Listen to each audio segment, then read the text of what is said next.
So what I'd like to do, I think Melanie and I are going to focus on, I think, what took place in '69 and what Unsolved Mysteries kind of, their take on what happened, and then maybe allow for some time for questions.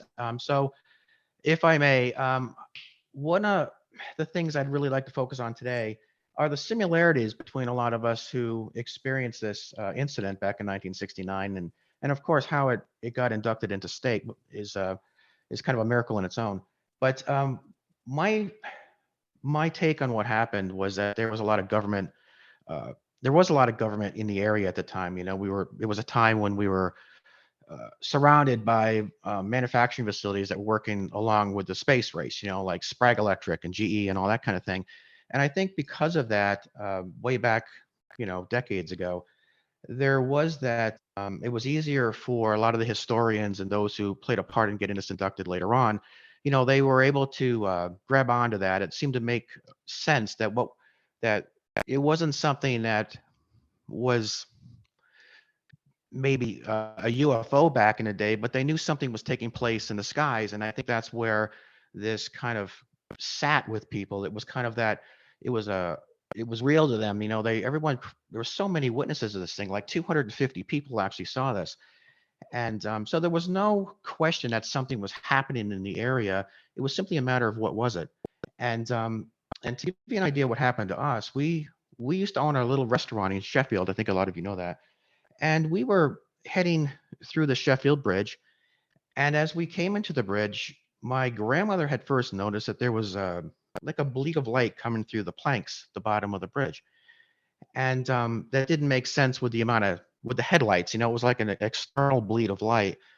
And as we came off the back side of the bridge, and it's different now than it was then, the my grandma turned around and faced my brother and I, who were in the back seat of the station wagon, to kind of remind us that I shouldn't give my brother a candy. The show.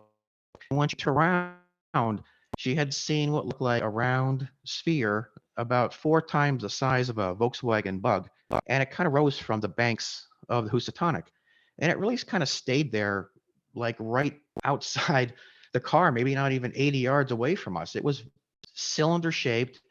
It was like a cue ball from a pool table. It was that dense and put off a little bit of a light, but it was very sharp on the edges. It wasn't like it was bleeding light through it. It was very self-contained, and it just held there.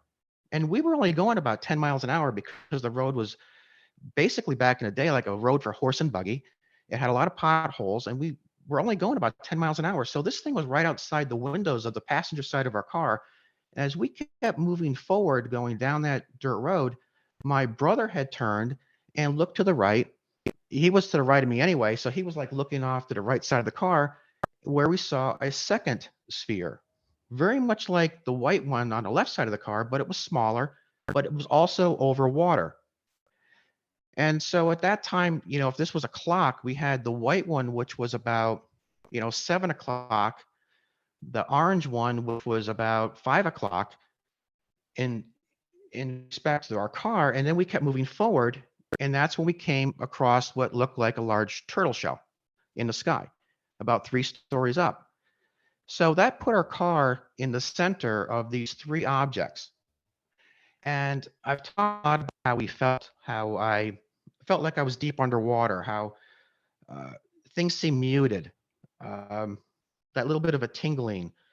The area itself became kind of muted, but there was tapping sounds, and I remember like a tapping like underneath the fender wall. If you pick up stones, it kind of resembled that, like a tap tap tap tap tap, and everything just seemed like surreal, and the crickets seemed to kind of I couldn't hear them anymore. There was no frogs, there was no wind. It just seemed to be surreal. And as we looked at this disc or craft, if you will, it had to be at least 100 yards in size. It was a big craft, and the middle of it was fatter than the top and the bottom, and it had lines through it. And I used to mention like a turtle shell, but it also could have been like a snake skin, how you have those little lines that go through it. And the craft itself put out like a little bit of a sheen. It was like a reddish type of amber sheen, but it was really only on one side of it. It wasn't on the left as much as it was on the right. And we sat there and we looked at it for several moments, and then all of a sudden there was a blast of light in the car, and I could see the dashboard, the back of my mother's hair, everything in the car, and that was, basically it. We came to for a minute, if that's how you want to word it. We were felt sharp again, like we were moments earlier, and then bang, it was an eruption and of crickets and caves. Everything came to life for one moment, and we were no longer in the car anymore. And that's kind of what happened in Sheffield.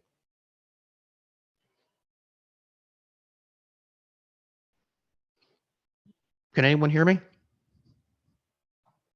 Yes, we can hear you, Thom. Okay. You keep going. If you need a minute, And it's then, fine. okay. Yeah, I just can't see anybody. So to give you an idea of what happened after that, my mother, grandmother, and my younger brother, we all remember being in some type of a building, if you will. I've never actually said that we were in a craft that night. Where we were reminded me a lot of a large hangar from like an airplane hangar or something like that. And I say that because it was very industrial by design. It had tall ceilings, it had single tubes of light, which reminded me a lot of a fluorescent tube as I look back and reflect on it. And I had stepped off or kind of stepped down off of something, and I was grabbed very hard in my left arm, and I was taken through an opening in a door, which took me into a hallway, and I was brought into a room. And that room had like a glassed-in wall, which again looked like a large, like a half of like a coffee can type of thing, just bowed inward, and had lines again through that, but it looked like glass. But I couldn't really see through the glass, but it looked like a frosted glass maybe. And there was a door to the right of it, a door to the left, and I was sitting back maybe 20 or 30 feet, and now on some type of a table, if you will. And I was coming in and out of like this. I was, I felt fear, I felt nervous, and then I would be calmed, and then everything seemed okay, and this was fluctuating. And at one point, I jumped off and I ran and went out this door into this large hallway, which was like an empty Walmart. This is how big wherever I was huge, and that's why I say it was bigger than the craft itself, because where I was massive.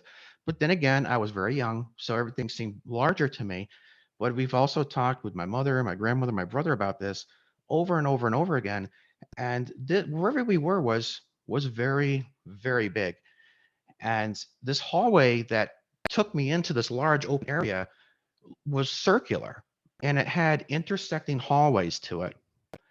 And I stood in this large open area, all white, markings on the floor, and I was taken back into the room. An apparatus came over me, held me in place. There were like these large packets that looked like raisins that were affixed to my left side of my body. And then I was back in the car. And what's interesting about this too is that my mother and grandmother were now reversed in the passenger seat and driver's seat. My brother and I were in the same places, but my brother's head was on my right knee. My grandmother, who didn't really drive much, had gone down the road, turned around, and headed back to Sheffield for help because no one was responding to her. That's why she went into town. And by the time she got to Silks, I was I was awake, and I went into Silks with her. But it was like we were all drugged in some way because we all came out of this at a different time.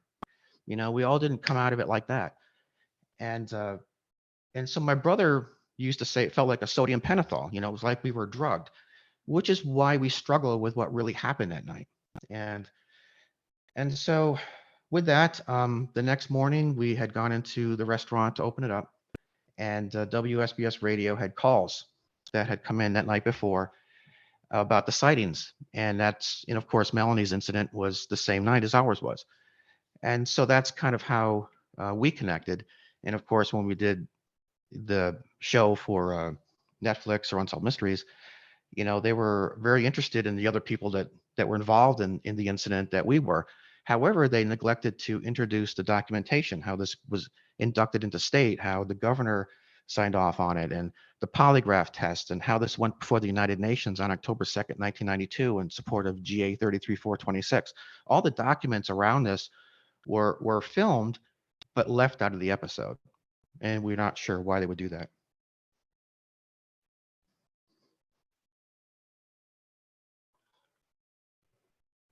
So I think we were all a little disappointed in that part of it. But if Melanie's there, maybe she can give you an idea of what she went through that night. You there, Mel? Melanie, you have to unmute yourself. Thank you. Hi. So very similar to Tom's, they did leave an awful lot out of Netflix. They did a good job, a great job, but there was a lot left out. And for me, it wasn't, well, for Tom either, it wasn't our first time, and it didn't happen to just us. There were an awful lot of children that it did happen to in our area. It was not the first time that it happened to us or a lot of other children in the area. And that's something that they did not mention, but this was a huge event. And that particular evening, my parents wanted my sister and I to go and have ice cream with them. We did not want to go, but we did go. And we went up to Lake Mansfield with our ice cream. And one thing that Tom and I should mention is that all these incidents seem to take place over water, whether it be the Housatonic River, a lake. We also had a reservoir up there, which was, I'm trying to remember, what was the name of the reservoir that's up over that mountain, that's up on that mountain? You and I always talk about that mountain. Now I can't remember the name of that, up where the Milk Exchange Park is. It'll come to me. Anyways, we were up at Lake Mansfield. We backed in with our ice cream. And all of a sudden, my dad looks up and he said, holy, I'm not going to say it, but he did. And there was this huge orange red glow in the sky. It took up the whole lake as it moved forward. I mean, it was giant. It was huge. And I knew it was coming for me because it had before. And my sister and I started screaming. My brother was in the car and my father was like, I got to chase this. And I'm going, no, please don't, Dad, don't, please don't. And I was so frightened because I knew it was coming for me. The next thing I know, I was levitated out of the car. And I was over, I can remember being over Berkshire Heights, which is close by. And when you're levitated like that, you cannot move your body or your head. You can move your eyes, but you can't move anything else. But I remember being able to see where I was because of my eyes moving and the tops of where the houses were. And I knew the houses because I lived right there. That's my neighborhood. And I knew the trees, the area, the whole area. And then I woke up and I was in this room. And the room, I was on a table and it was very institutional like. And that's why when Tom and I talked to Tom about this, I don't know exactly what happened. I don't know whether it was a UFO or whether it was government, what it was, whether it was both of them, because it was so institutional like. And for me, it was like a glass. Do you remember the 1960s brick that they used to have, those glass brick walls? It was like that, but it was red. It was like a red, orange, almost like a bronze amber glow on the outside of those red or those glass bricks. And then there was like a metallic wall on the other side of that. And I remember being there. I don't remember seeing anyone in that room. but I'm sure that there were people there. I was just so frightened. Next, I remember waking up in another room with a lot of people. They were children from, gosh, maybe they were young up until teenage years. And I was crouched. I was holding on to my legs. I was, crouched up, very frightened. I had my head on my knees. And I would look up and I just to see who was around, but then I'd put my head back down. And I remember what I was wearing. I had cut off shorts and a lime green shirt. I didn't know anybody. Tom Warner said that he knew me and he saw me there, but I didn't know him. Then there was another woman from Florida who's come forward who said she was there and she knew me, but I didn't know anyone. And then it happened. It was about 7:30 at night, just as the sun was going down. And then I woke up on Lake Mansfield. It was right on the beach by myself. My parents were gone. My mom to this day doesn't know how they got home. She's asked my sister, do you remember us driving home? And they don't remember driving home. But I walked home and I was barefoot walking home, but it was not that far because we used to swim there at the lake and walk home all the time. It's like a 5-10 minute walk.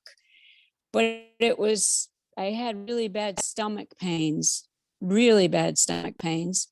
My mom always locked the door, even back then. And it was such a safe neighborhood that we lived in. So the door was unlocked though. And I remember climbing up into my bedroom. We had a big brass bed, my sister and I climbed in bed with her and she just gave me a big hug. And the next morning, I remember being told not to talk about it. We were not allowed to talk about it until just 3 years ago, we were allowed to talk about it. And that was when this whole thing came to be. My mom called me and told me I needed to go to the Historical Society and tell them what happened. And that's when we were allowed to start talking about it.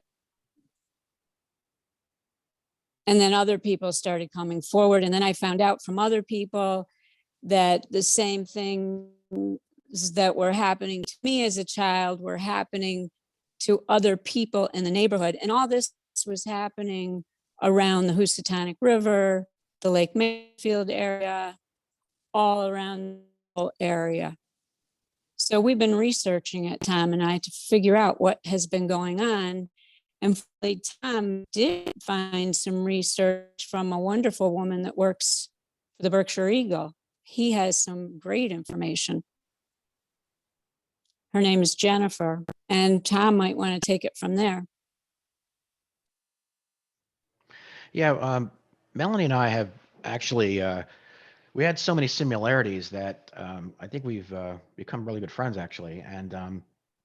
And she's right. The sightings are those who I would say were legit, experienced this over water. And again, Melanie was in a car with her family. We were in a car with our family. She was near Lake Mansfield. We were over near the Housatonic. And she ran into this about 7:30, 7:45, and we had, I guess, encountered this at night right after we had closed up our diner, which was around 9 o'clock. We left a little bit before that, so the time is there. The color that this craft put off was like this reddish light. Now, it wasn't like lights underneath it that shot these lights. It was the sheen or the outside of the craft emitted a light itself. And to take this further, my father, a lot of people aren't aware of this, was actually an attorney and a mayor. And he was approached by someone who was with MUFON. He was the public relations director for MUFON back in 1991. And he had an interest in the Hudson River Valley sightings. And because the incident involving Melanie and I was over water, he thought it would be of interest to mention that at the UN. He had something big coming up, he said, which was a symposium at the UN. Stanton Friedman was there, Linda Morton Howell was there. And it was in support of GA 33426. And because my father was in office, he thought it would add some credence or credibility to it. And so he wanted to mention this incident in support of the Hudson River Valley and the way the environment reacted to the craft in our vehicle, if you will, how it silenced the area, was very similar to what he thought took place with Cash and Landerman in Texas. So it kind of went in support of these other cases that were really front runners at the time. And that was on October 2nd, 1992. And years later, when my father was going to write about this and enclose some of the documents that he had gotten back, or copies of documents that Bletchman gave him back, he lost his life on the same date, October 2nd. And that's when my brother and I really decided to look into this and try to find out what was it that caused my father's death. You know, why did he die at 54, perfectly healthy, on October 2nd, the same day that this actually went to the UN? Now, this was years later, but the same date. And then, unfortunately, Robert Bletchman, who was with MUFON for years, you know, he passed shortly after my father. And then, of course, the doctor who worked on my father, he passed too. So my brother and I always thought, well, we need to do something with this. We need to bring this to the forefront. We need to say, look, this really happened. There is something here that my father knew. There is something here that Melanie and I are very close to finding out, because there was a lot of military in the area. There was a lot of activity. You know, what the goodwill message that was left on the moon on July 20th was only 6 weeks, I believe, before this actually took place, September 1st. And July so, 16th, 1969. well, it went to the moon then. I think it landed on the 20th. But yeah, it was like 6 weeks prior. So there was also that. There was this, you know, we shouldn't mention this in town because a relative worked at Sprague and there was a space race going on. You know, there's this, you know, secret space programs with GE and all these other manufacturing facilities. And that's why way back when, no one doubted that this happened. It was just a matter of what was it. And it was because of all this connection with the space race and the manufacturing facilities. You know, this is taking place, but what is it they're saying? And when I look back at this and dissect it, like Melanie said, it was very industrial. It was very, a lot of it seemed very simple, you know, by design. And so where were we?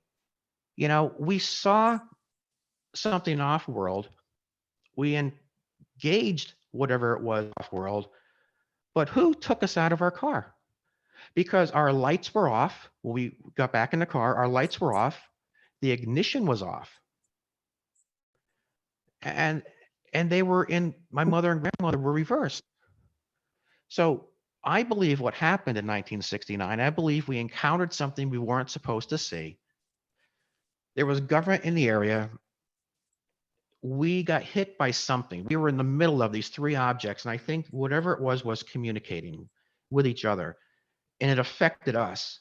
We went out, and some government agency or some government in the area extracted us from the vehicle, took us somewhere to do something, and then when they put us back, there was a little bit of human error there, and that's why we also came to at different times, all within about 5 minutes, but not at the same time.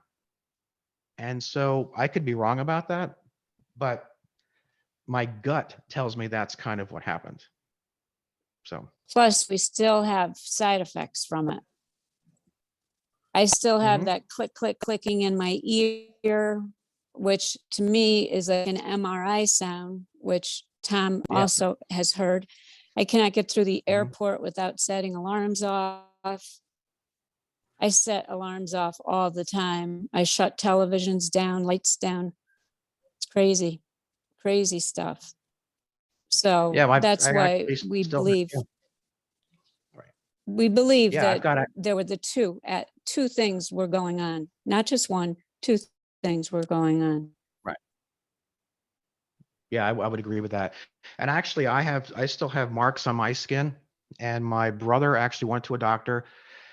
He was seen because he had 2 puncture wounds behind his right ear and 2 puncture wounds in his chest. And oddly enough, the doctor who saw him mentioned that they were about 1 centimeter in diameter, and they look like hardened snake bites. And he still has them to this day. And the two on his chest were located in a spot where you could stick tubes up into the thymus gland, and the brain actually, the thymus gland actually produces T cells, which helps your body's immune system, and it's triggered by a nerve or a signal from your brain, which is right behind your right ear. And because the marks were over that particular area of the ear and over or right below the thymus gland, he assumed that maybe there was a connection with the body's immune system, which would also make sense, which is why children seem to be taken more than adults. And this was also during a time when O negative blood was tracked by the US government, because it was a time of the war in the 60s. And O negative blood is the universal donor. So any child born with O negative blood, their records would have gone to the government. And so there's that. There's 9 people in our family that are either A negative or O negative. Our body temperatures run at 97.1, almost 2 points below normal. There's so Mine's many. 96.4. Yeah. Well, there's a lot that goes into this event, and it's so many different pieces to this that we don't really know where to grab on, what to grab onto, except that when you lay it all out, it does seem to have some connection to the government, a government agency. And we really do believe, I think, Melanie, you agree with this too, that there was definitely a military involvement of some kind. And why us? Why 66 there were also sightings, 67 there were sightings. So it wasn't just after the Goodwill message made its way to the moon. This happened, what that event in September 1st was a holiday. So many people saw it that night because they were outside having barbecues and with families. And it was just after the Goodwill message was placed on the moon. There was, that landing. So people were actually kind of focused on that subject at the time, which is why it had so many witnesses to it and so many people talking about it. But then it was like, don't talk about it. My sister works for Sprague, we can't discuss this. And then those conflicts came up, and those conflicts took place in our diner. And because there were so many fights in our diner and the push and shove situations and all the things that took place there, our diner was later, deemed to have altered the natural progression of the community. And that added to the fact that it was historically true, and how the state of Massachusetts was able to induct this as an historically true event. There are a lot of moving pieces to this. And again, I know that what I saw was off-world. There were 3 pieces. There were 2 spheres. The orange one, which rolled kind of like an ocean wave in the center of it. The white one was very, very still, very sterile looking. And the craft was immense. It was like 100 yards in length. And it just silently hovered there. There was no landing gear, no windows, nothing like that. It just looked like 2 turtle shells one on top of the other. And it was not shiny. It was like a goldish actually, and a reddish, and like a pewter. Like if you took a piece of metal and heated it up with a blowtorch, it had those bleeding Perfect types of colors. description. Thanks. Yeah. Yep. So, any questions? We have some questions here. Melanie and Tom, you mentioned that no one, you couldn't talk about this until recently. Who told you not to talk about this? My parents, I always Tom was talk. lucky. He was able to talk about it with his mom. His mom was very open-minded. My parents, forget it. I was just deemed, you just don't talk about it. Don't talk about it. Well, there was a lot of people in the area too, worked for Sprague was a very big employer, and it was only about 25 minutes from Great Barrington, Sheffield, Melanie. So people worked there on these secret space programs, not just And Sprague, but General Electric. What was it? Pratt and Whitney. Yeah. You had Pratt and Whitney. There were a lot NASA, of different. right. And NASA actually was in Boston. NASA was in Massachusetts back then. A lot of people aren't aware of that either. And I think what really had people concerned or or upset with other people who were talking about it was that they were afraid that if too much chatter, someone could lose their job, right, Melanie? Someone could get fired from Sprague or GE because their kids were talking about UFOs or something like that on the school bus or whatever. And by the way, a lot of children drew what they saw and used to tape them to the chalkboard in Sheffield Center School. When we went into class, I mean, there were all these, green men from Mars, the kids wrote on it and everything. So a lot of children were witness to this, and so were the adults, but the adults didn't want to rock the boat because somebody worked on a secret space program or for one of these manufacturing facilities, or maybe they just didn't want to talk about it at all. But it was the adults telling the children just to shut up about it. But because we were New Yorkers, we had moved to Sheffield from Hollis, Queens, and Long Island. And so we had no idea that what was going, who these big employers were for the area. Unless you were a farmer, you kind of, you either worked in Great Barrington at a shop or you worked for Sprague or GE or whatever. And so we weren't aware of that. And so when we moved into town, my mother was like, talk about whatever you want. We saw it too. We were part of it as well. She used to take these fries and deep fry them in bacon fat and give the kids quarters to listen to the jukebox, and they could talk about whatever they wanted. But then their parents would come in afterwards to pick the kids up and bring them home from school, and they're like, don't talk about that, Jonathan, or you know better than that. And my mother would be like, what do you mean? They can talk about whatever they want in here. And we weren't aware though of the consequences that family might have had because their wife worked there, that kind of thing. So I think there was a lot of that coupled with the topic and coupled with the denial by others that this is just not a true phenomenon, which obviously it is.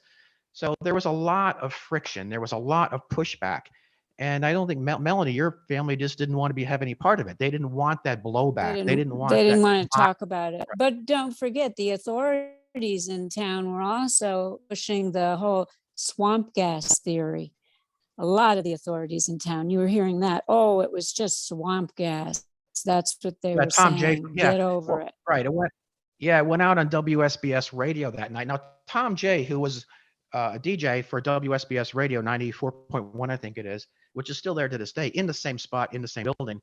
Tom J. was actually off air, and he was a ham radio operator. So he heard that from the police and so on and other people that there were sightings in the area. And so Tom J. actually went back to the radio station and then got online. There used to be a tape, they'd play music and it would just, they'd play it. So he interrupted that tape and got on the radio and said, hey, listen, if anyone's seeing this, contact the station. That's why the calls went to the station and not so much the Great Barrington Police Department. And however, those in Sheffield, the calls that came in Sheffield went to the police department. That's why Galata in Unsolved Mysteries had said, yeah, I went out with my father. We were looking in the fields because the craft was actually being seen landing in these areas. And so the Great Barrington Police Department were kind of sidetracked by the calls because they went to Tom J on the radio.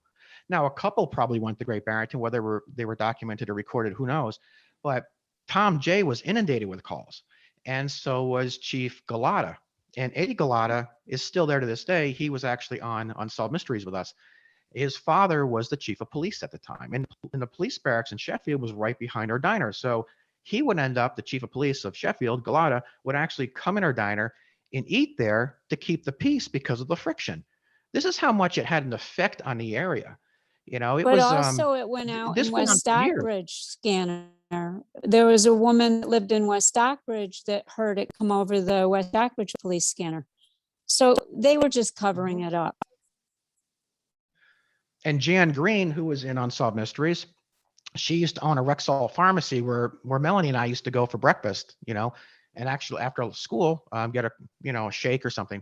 Well, she actually had, what she saw was profound enough, and it was large. She remembered it being huge too. So she actually drove to WSBS radio to tell them where she saw it, because Tom J again had gone home, had dinner, went back to the station to ask for help with what it was people were seeing. And Jan Green heard Tom J on the radio and went back to the station and knocked on the door to say, look, I just saw it. Now, I don't know if she mentioned that in Unsolved Mysteries or not, but she actually, it drove her It was so profound that she left where she was and drove all the way to the radio station. So this wasn't something that people just saw and thought, oh my God, it's just a light in the sky or something like that. It was profound enough and large enough and close enough. I mean, this was not something that was way up in the sky. This was something that was 3 to 4 stories up over homes, over vehicles, over lakes. It There was was that a pond large and right that where low. she was too. There was a pond Yeah. right there, a huge, there's a big reservoir type pond right in that area as well. Right at It the was all bottom over of water. Monument Mountain, Hmm. And it was always so, around water. you know, yep.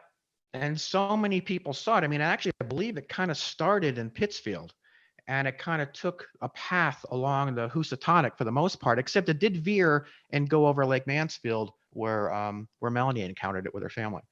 Which again, I don't know if you know where Lake Mansfield is, but it's what, like 3 miles from where I was? Does that sound about right? 3 or 4 miles? Mel? Yes, yes. Yeah, I'm still trying to remember what yeah, we call that mountain, what we used to call that mountain that we grew yeah. up. And you and I talk about it all the time too, because we used to watch UFOs over that mountain all the time as kids out of my bedroom window. That's East another thing, Mountain. East Mountain. Okay. It's East Well, Mountain, that remember? area. Okay. Yeah. Okay. So back to this for a second too, Melanie. You're aware of this. There were a lot of sightings in the area. This wasn't like this made the news because it was a holiday. So many people saw it. But 66, 67 had a lot of sightings. And then even after this, there was those, probably heard about this in 2013 or 14 or both those years. I think there were crop circles that showed up in Sheffield too.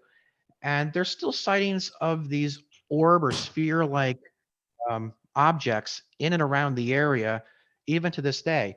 And I was even sent some pictures of this round sphere, much smaller than what we saw, but it was very similar to what we saw over the cornfields in Sheffield. And this was snapped, or the picture was taken, I think, in 2014 or 15. And it's just ironic that there's so much activity there. And you got to ask yourself why. And then Melanie and I were talking about this. That waterway was one of the most toxic waterways in the area. I mean, that the toxins that were dumped into that PCBs from the paper mill. Yeah. So and being General that, Electric.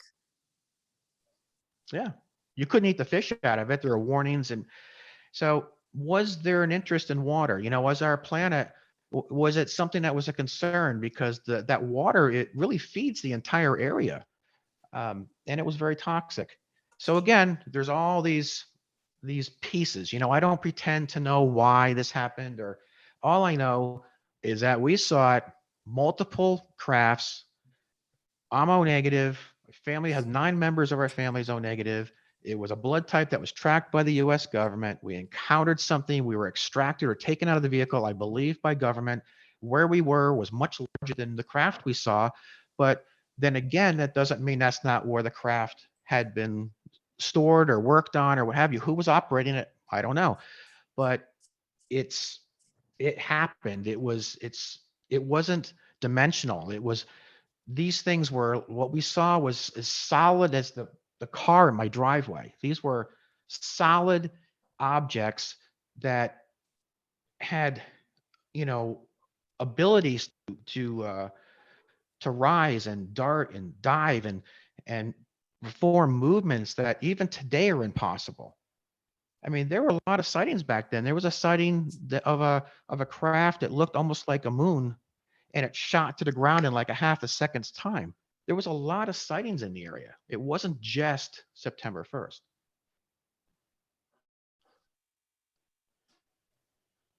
Question, any more My blood questions? type is yeah, do O. you have, both you and, Melanie, do you have any issues, after effects after this incident?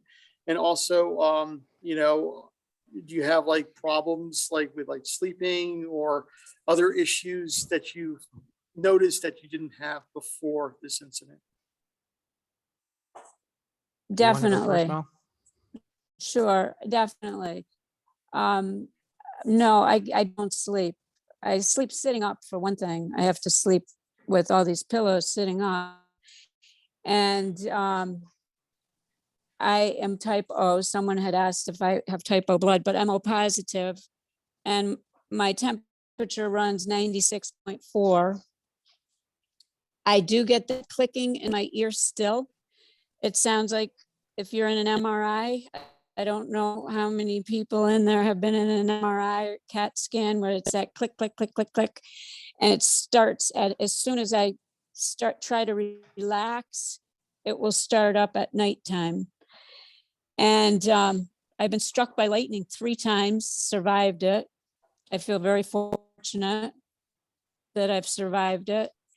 And like I said, I have this energy thing I can feel coming on where I literally turn lights on and off. I destroy computers. I've destroyed several computers. Lots of times I shut the podcast down when we're on the podcast. You can talk about that. That's why we like to start early. This time it was Thom that did it. I've blown up television sets, microwave ovens, you name it. It gets very expensive. Dog fence lines. And health-wise, I've had sinus surgery. I was out with anesthesia, but the doctor told my husband that my sinus was, one side of my sinus was completely scar tissued. It was covered in scar tissue, and he couldn't explain it, the doctor. He wanted to know if I had had other surgeries. He'd asked my husband that.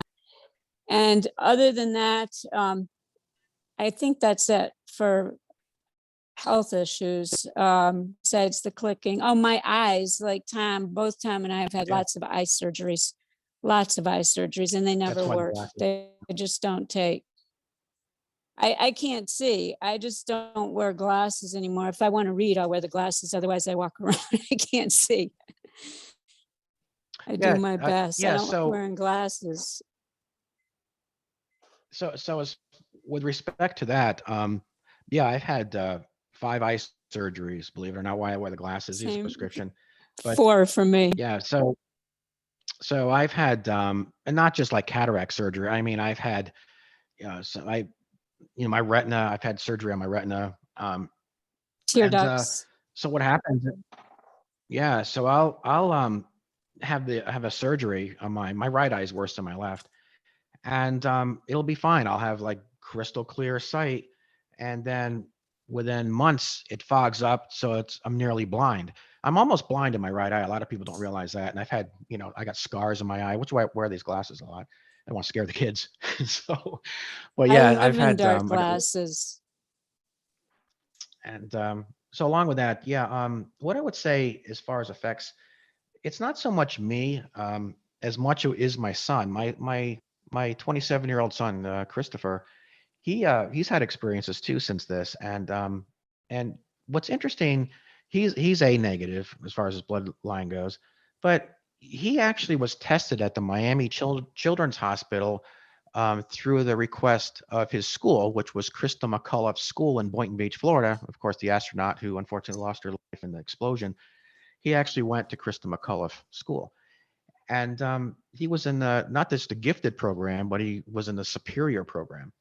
And because he was scoring so high, I mean, he beat an unbeaten chess pro in like 5th grade. I mean, there were just things that they didn't expect someone to be able to do at that age. I mean, he could tell you how much a franchise was for a Subway when he was like in 1st or 2nd grade, which I think he was throwing out numbers like $30,000, which, and they were like, yeah, that's probably right. How would a child know that, right? So they're just weird things with him.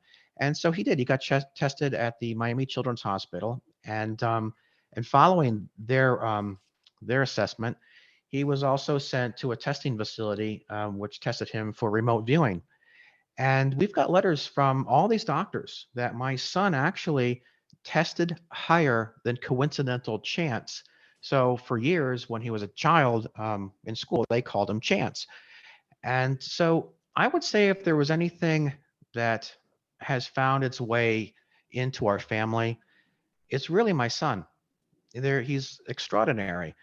And in a lot of things, I mean, he's brilliant, and he's certainly, my wife and I are fairly educated, but this is something different. You know, he has an insight. He has foresight. Uh, he called me up one day. He was at his girlfriend's house. It was like 2 o'clock in the morning in a panic, and had said, "Dad, check the windows. Are you okay?" Or, you know, I'm like, "Yeah, I'm fine." And I've told this story a few times, but he was so adamant that there was something wrong, even though I assured him everything was fine at the home. He drove 45 minutes at like 2 o'clock in the morning to get to my home. And I live on a corner, and when he came around the corner, there was an SUV on its side with a man hanging out the sunroof, dead. But the accident took place on my property. Somehow he felt that so strongly that he got up and drove 45 minutes at 2 o'clock in the morning to make sure I was okay. That's the kind of thing that I think has found its way into our family. And Mhm. my brother's son is similar too. Not quite as strong as Chris, but the same type of thing. Do you think this is maybe coincidental that folks, families have experienced this, and it runs in the family? And you spoke about that, Definitely. Melanie and Tom. Has Mm, this been like sort of like spoken to I other don't think it's a folks who experienced this? coincidence. I think it's generational, but I don't think it's a coincidence. I think it's something that's generational, because I know it has happened to my son. I'm not going to say which one, but I know it's happening to my one of my grandsons, and possibly the other one now thinks that it's happening to him.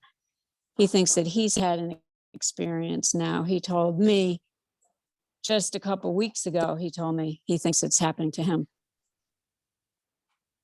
I would say that our case is a generational case more than it is a, abduction case, because it does seem to follow our family.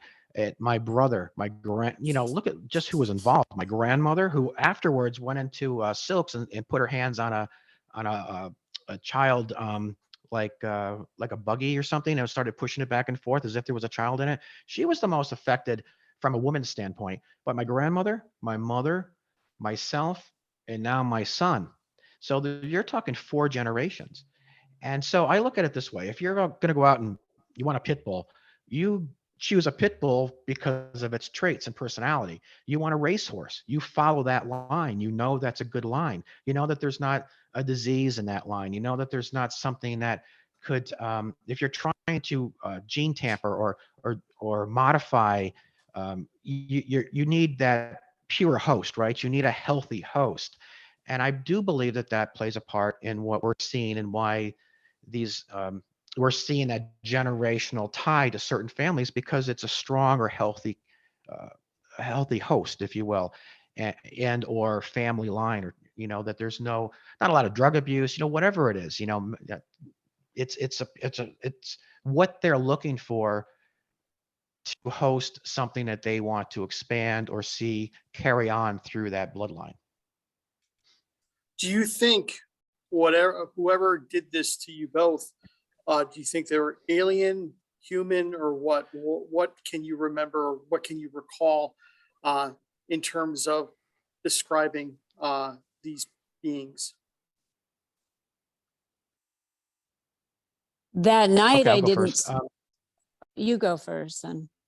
Go Okay. on. I I've mentioned what we saw that night that was not human. Was it robotic? Was it uncanny valley? Was it alive? I have no idea. I just know that what I saw looked like a bug, like an ant. It had the head that was shaped. Now again, I was young and I referenced things in the way that I could tell it back in the day. Like the turtle show with the lines of the craft, and throwing the ball around with my father, if you will. The head of this thing looked like a football, and the body was very slender with a long neck, a teardrop type of figure to this thing, very stick-like legs, like bamboo. And I lived in Florida most of my life, and whenever I saw bamboo, I was like, my God, that reminds me of the limbs, the legs of this thing, because it had the round kind of rings around this stick-like leg, if you will, that had like a wine color ring to it. So it was like almost like a milky white or like a mushroom color leg with wine-colored rings going around it. And there was no way that there was a human being in some outfit like that. I mean, just to rule it out. Now, it was facing a wall. It was within a couple of feet of a wall, looking at something in a wall. And there were two of them actually, and they were squatting. So I would say even squatting, they were about 4 feet or so. They probably, when they stood up, would probably be 7 feet. And I'll never forget that. That sketch that I drew that hung in Sheffield Center School in fourth grade has been reproduced and hangs in Roswell today. But a lot of the children were drawing somewhat similar things to that. A lot of them drew what might be typically a gray today, even before that was really an image that has made its way to mainstream. And but for me, what I saw looked more like a bug, more like an ant, if you will. The best way to describe the head of an ant, like a red fire ant. It wasn't, the head of it was like an orange or like a reddish, almost somewhat see-through, like a silicone. So it reminded me of a red ant. Um, as far as who and what happened, I think that there was a joint venture, and we were at the wrong place at the wrong time, or the right place at the right time. It just depends on how you look at it. I think I experienced something extraordinary, and for that, it opened my eyes to a lot of things and changed my career and the whole bit. But um, I don't believe it wasn't the off-world incident that kind of ruined our lives. It was the aftermath. It was that aftermath of the on-world incident that kind of devastated our family. The lack of support, the mocking, everything that followed, trying to talk about this. And our diner was really, the hub for a lot of the chatter or talk, because what's where people ate back in the day in Sheffield. It was the only restaurant. So you had to eat there. And because my mother owned it and we were there and the kids were there, it was just an everyday conversation for the most part. You hear a lot of people say, oh, we didn't talk about it. Well, no, people didn't talk about it outside the walls of our diner so much, but inside the diner, just like church. If you talk to God in a church, it's fine. But you talk to God in Walmart, there's a problem. So that's kind of how this was. It was like you could say anything you wanted inside the diner, but outside the diner or at work or what have you, you just didn't talk about it. And so yeah, I think that there was definitely a government involvement, but there was also an off-world connection. So I think it was a little bit of both. And there's a lot that I don't remember. So who knows what else happened? But as far as what is clear conscious memory, not through hypnosis or anything, I would say that there was a combination of both. Did you have any sort of communication from these beings? I don't remember understanding what was going on because I wouldn't have ran, you know. Um, but I do sense that they understood me. So I do believe that there was something there. Um,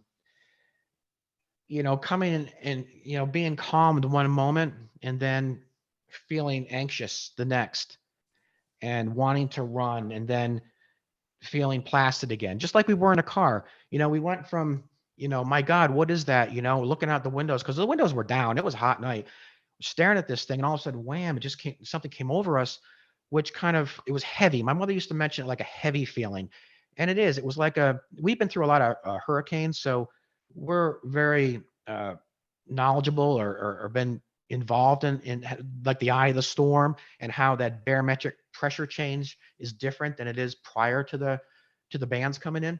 So it was a heaviness, and that's why I reference being like underwater. There was a pressure that came over us, and then this calming effect, and then almost like a surreal, like what's going on, that takes place. And that took place on the craft as well. So it took place in the vehicle, and it also took place wherever I was, whether it was a craft, whether it was an underground facility, wherever that was, that same type of feeling would come over me.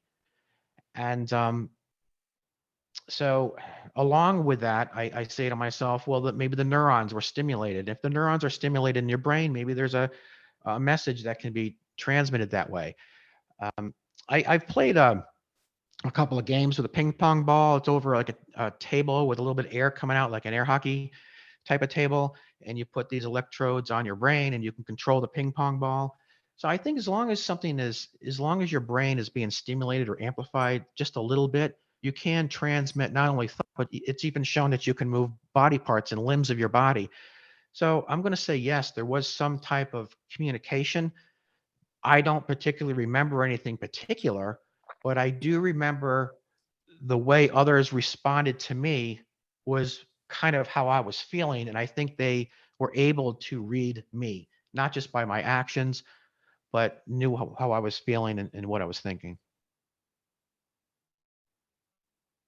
What you talked about in, having your neurons sort of stimulated and you can move things around, like say, like the ping pong ball on the air hockey table. That is currently the new company that Elon Musk is starting. It's called Neuralink, and that Okay. is supposed to be like, I don't know if it's a apparatus or some sort of an implant that's going to help people who have, like, say, who are maybe quadriplegic or paraplegics to regain use of their bodies again, and other applications. And this is I think the third company that Elon Musk has started, beside um, Tesla and PayPal and SpaceX. So this is Right. Neuralink. So keep an eye on that, because that may have Wow. I will. sort of applications. But yet, he was asked many times if Elon Musk believes in aliens. He does not. He doesn't have time for that. He's just focused more on earthbound, issues and everything. And he has no time to think about that. But I believe that's something that he's gotten research from other, things. So maybe this was something the government has brought to him, from the military industrial complex, and maybe the Interesting. a dark, the secret space program. Who knows? But Mhm. with all that sort of conversations that has been, discussed here at the conference, especially with Michael Schratt, who is pretty much a very good expert on the secret space program, that he's going to follow up in about an hour and talking about that. But any questions that we have from the audience here? I'm going to take one, so hold on a second. Okay. In regards to your story, Tom and Melanie, back in the 80s, there was another story similar to this in Texas, where a mother, a grandmother, and a child were driving along a road, witnessed a UFO, saw it, the car shut down. Next thing you know, they're having extreme radiation, boils and all that. Oh, okay, yeah, yeah. That, years after, Yeah. the grandmother and mother developed cancer. I don't know what happened after that with the kid. But has anybody in your, hopefully, God bless you guys are, healthy and all that, but has anybody, experienced any type of, illness or sudden type of differences in their health after your experiences? Did you get that? No. Yeah, Okay. no, we haven't. But that was the case that the Berkshires UFO, or the incident of September 1st, 1969, went in support of. What that was Cash and Landerman. That was that case, if memory serves me. And and that's why this case went in support of Cash and Landerman, because of the environmental effects and how the environment was, I guess I should say, altered or affected by what happened. But no, we don't believe there was any radiation. There was some tests done by a police detective that said that our car had some magnetic anomalies to it. But I know they were looking at this. Remember back in the day, I mean, you had those speakers in the dashboard or whatever. So we don't really know where he checked or anything, but there was reference, because speakers are magnets, who knows. But there was talk of the car having some magnetic anomaly. But as far as health goes, no. Matter of fact, nobody in our family has ever passed of cancer. Isn't that crazy? Nobody we know. And our health has been pretty good. The only thing I would say is that my eyes were affected greatly. Mine And too. yeah, hers too. Yeah, it's weird. And uh, Sinuses. Yeah, that's another thing. I don't have, again, the issues or concerns a lot of people do after experiencing something like that, health wise. But again, my son also has a hole in the right side of his sinus, and I've got some very disturbing pictures of these long membrane type things, like a pencil, like a clear, reddish clear thing that he can pull right out of his nose. And one of the reasons he was a quarterback in high school that he couldn't play football anymore was because of this issue in his nose. And he had it X-rayed. We had it X-rayed, and he actually has a hole in his sinus cavity that fills up with a membrane and fluid to stop the blood, and it hardens. And every now and then, when he's excited or what have you, it'll just start to bleed uncontrollably. And there's really nothing they can do about it. And so again, it seems to be whatever's happening or whatever the questions that we're getting today seem to really fall on my siblings, and not so much me. I hope that answers your question. Melanie, here's a question for you. Could you describe, if you have any memory at all, the beings that you encountered? The 1969 incident, I don't remember encountering them. The only beings that I remember were the children that were on the craft, but I don't remember them being who was on there. I don't know whether it's because I was given something or whether it's because I was so frightened, but I do remember what they looked like before that. I used to see them all the time. They would come into my room, and my sister saw them as well, and they were definitely the grays. They were little gray men that would come into my room. And my sister, to this day, she said to me, she goes, but I remember seeing them in a tree. And for her, she said that they looked more like a troll, but children see things different. For me, they would always come to me and they would tell me mentally, they would communicate with mental telepathy, and they would say to be quiet, to not wake my sister up. So she saw them, but up in the tree. So they would call me, not from my sister. And she was surprised to see it that one time. So she told my mother, Mom, well. And she reminded me recently, do you remember that our brother had an imaginary friend? I said, that's right. And she said, did you ever think that maybe that imaginary friend could have been what we were seeing about? And I never thought about that. And she said, it probably was, because he used to talk all the time to this, whatever it was. So it was definitely the little gray, it was a little gray man, and I would talk about it all the time, even before this whole, before this came out on Netflix. Since my husband's known me, I've been talking about these little gray people with the big dark eyes. Have either of you done any sort of hypnotic regression similar to the what Betty and Barney Hill have gone through?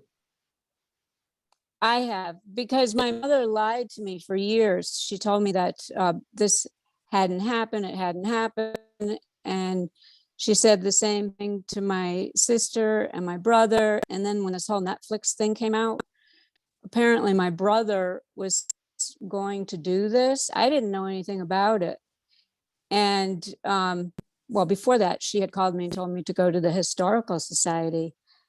And I said, what are you talking about? You told me that this never happened. This was all in my head and the whole bit. And I knew it had happened because my sister and I always talked about it. And I always talked about it to my husband and to my first boyfriend.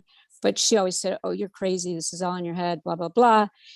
And so then when she told me to go to the Historical Society, I said, before I do that, I have to go for help, because first I'm told it didn't happen. Then I'm told it did happen. So I have to go and find out. So I went through an 8 to 10 week hypnosis session to find out what really did happen. I didn't have to go for the little gray men part because that I already knew, I was confirmed with. But for the other part, I had to go through, I had to walk through the steps again that she tried to re-brainwash me out and then re-brainwash me again, telling me that it really did happen. And it was really a relief. My husband taped the whole hypnosis of it. And, you know, you have to go for a couple of weeks before they will even hypnotize you to prepare you for what you're going to see. And finally, I saw so much that I didn't want to continue because it was so frightening for me, what I did see. Will I continue? I probably will continue to do it. I have been going for more therapy and also to different mediums and psychics because I do want to find out what happened to me and I had been lied to. And ironically, Thom told me that my mother and my brother had been doing radio shows before she even admitted to me that it had happened. I think he said that they had been doing radio shows, what, 3 years before she admitted it to me? Really did happen? Didn't you say that she did one in Washington? That was your brother. Your brother. I can't hear you. Oh, I'm sorry. Yeah, your brother did a radio show with Lauren Cutts in when I was in at the what was it, McMinnville, Oregon conference. Yeah. So, but And your the whole mother, time yeah, they're your mother telling me actually, yeah, yeah, that it that, never yeah, no, happened. it's, yeah, it was unfair to you for sure. Definitely unfair.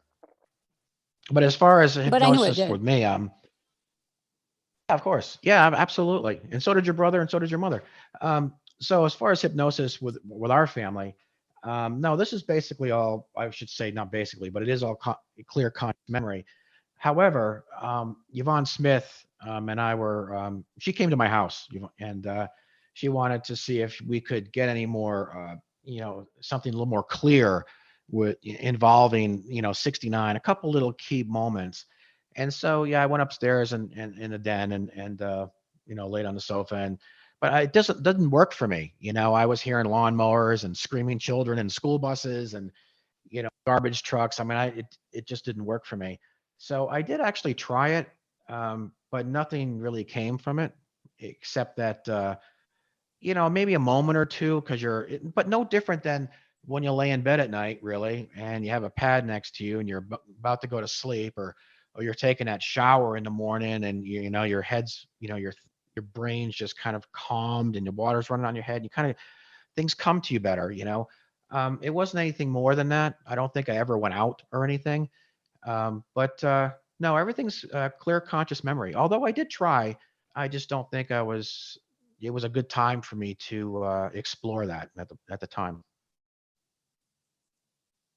Do you think because some of the memories are not accessible to you and you've had some frightening experiences, do you think that that's probably a good idea not to have access to those memories? I It's think I would funny. do it again.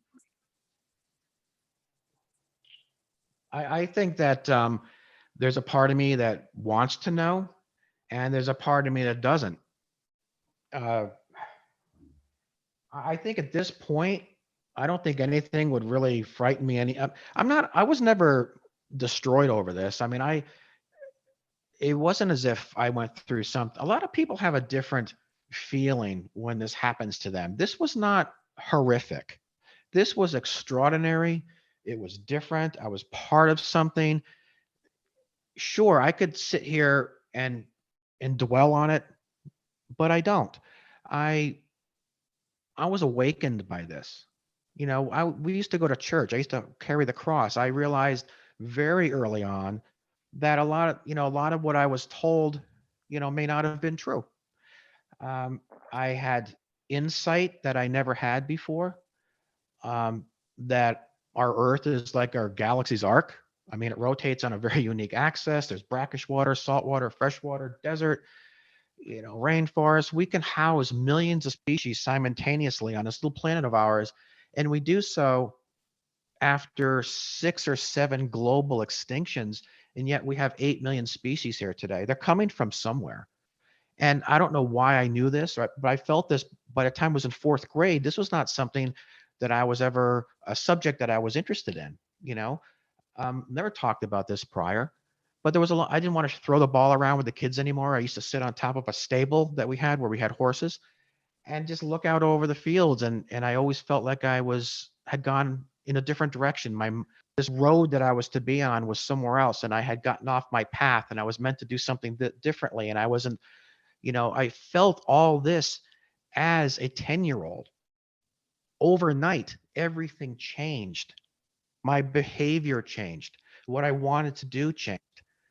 I asked my mother for a camera for my birthday because if I ever saw a UFO again, I wanted to get a picture of it.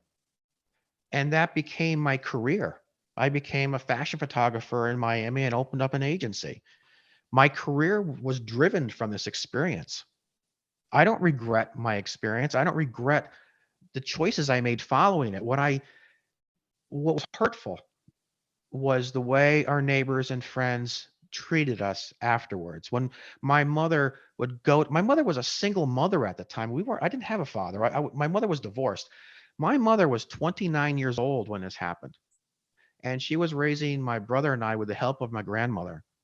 And she would go to friends and family and ask, for support, and then ask those that came in our diner, could they give her a minute and talk about what happened, because she was shaken up by it. And those supposed friends of hers in the diner turned on her and mocked her and made fun of her. That is what was hurtful. We had people standing out in front of our diner refusing to let people in to eat, telling people that we were closed. And my mother would open up the door and say, "Why are you telling? What's going on? Come on, guys, move from the door." And they would just make fun of her. That was painful. That hurt. What I experienced didn't really hurt me. The off-world part of it, it altered my life. It exposed me to something extraordinary is the best word for it. And I don't regret it. Do I want to know more of what happened? Yes. And I don't think it would bother me so much because I turned out okay. A lot of people experience traumatic experiences in life, whether they're attacked, molested, whatever it is, right? But we have to get through it. We have families, we have children, we have lives, we have bills, we have to live somewhere, we have to work. So for us, we put our minds to that, we focused on that part of our lives. This is always going to be part of our life, but it wasn't our life. It's part of it. And we move on and we take away from it what we will. We use that experience to our benefit. I feel more enlightened and aware than I ever was before in my life, certainly before this happened. Is it confusing? Yeah. Did it challenge, what I believed was a reality? Yes. But I know now, I know we're not alone. I know what I saw. I know what I was part of. I don't know what my role was in what I was part of, but I was still part of it. And it's carrying on through my children. And they're heightened because of it. They're not going to school in a small bus, in a shorter bus. They're actually bright. They're actually intuitive. They're extraordinary people. So for that, I'm okay with it. I guess that's the best way to describe it. Thank you so much. We're going to have to wrap things up here unless you have one more. We'll have one more question from our an attendee here in person at the Danbury Library. Go ahead, sir. Tom, I was at the. If you just want to speak over here a little bit loud. I was at the Covered Bridge 2 weeks ago. And I gotta say, I had a very eerie experience.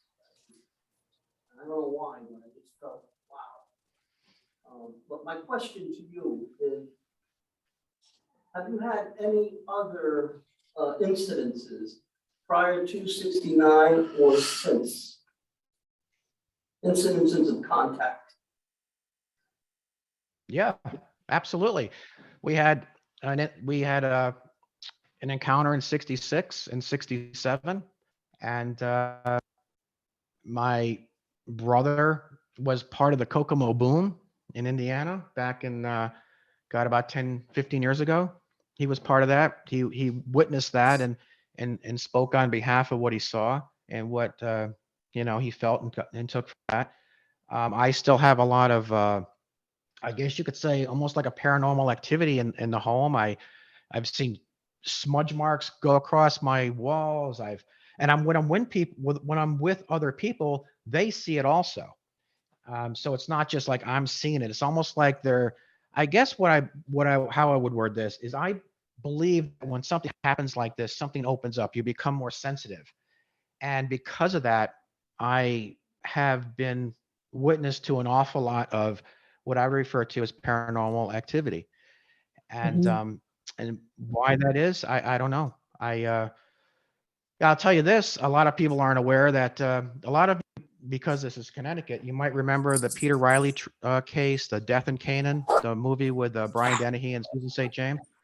Well, after this took place with our family in Massachusetts, my father actually bought that home and that cottage where that murder took place, and the barn that was behind it. We bought that whole plot of land, and so after this happened, I ended up moving in with my family for a short time, and I couldn't even be in that cottage. I mean, I felt it bothered me so much and so deeply that I couldn't stay there. I couldn't live there. So something has opened up. I'm extremely sensitive, and I can kind of tell, like a lot of you probably can sense when someone's behind you, that kind of thing. But it seems to be amplified with me a lot. And as far as something related to the UFO topic, my son at one point screamed in the middle of the night when he had a friend over who was staying here from Florida. He was from Jensen Beach, Florida, and a light flashed in the room from what his friend said, and my son just laid in bed staring at the ceiling, and I ran in and grabbed him, and I'm like, "Are you okay? You okay?" And he was talking about how this window of light tend to open up over his bed, and he felt like he was being pulled through it. And I would have thought maybe it was a bad dream or something like that, except that the child that was visiting and staying with him actually saw the flash of light himself and was so shooken by it, had called his mother at like 4 a.m. to come pick him up because he couldn't stay at the house anymore. So there's that type of activity that still is very prominent with our family even today, even 50 years later. Thank you for sharing that, Tom, and thank you for being here, as well as Melanie, for sharing your incredible experiences with us here at the 6th Annual Western Connecticut UFO Conference. Just real briefly, Tom does have the site where him and his family had that experience in Sheffield. We have some literature that you can take home with you, and you can actually make a visit. It's called a UFO Monument Park. It's Yes. free. You can travel up there, up Route 7 here in western side of Connecticut, and you can go and visit. And we really appreciate the state of Massachusetts and cooperating with Tom's family and Tom himself for having this park put in, because I think it serves as a great historical marker for everyone, especially in Right. For folks who take the UFO and paranormal experience seriously. As well as Thank you. it's almost time to actually shut down the library. So I encourage everyone here who is visiting us virtually. We're going to take a break for about an hour, and at 3 p.m.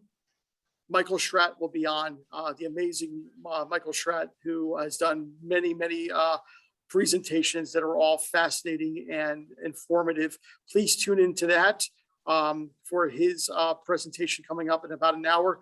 And to Thom and to Melanie, I thank you so much for being a part of our UFO conference. And of course, we extend the invitation for joining us next year. Absolutely. I'll be there. Thank you very Thank much. you so Thank much. you for having us. Good night, guys. Thank you Good so much. night.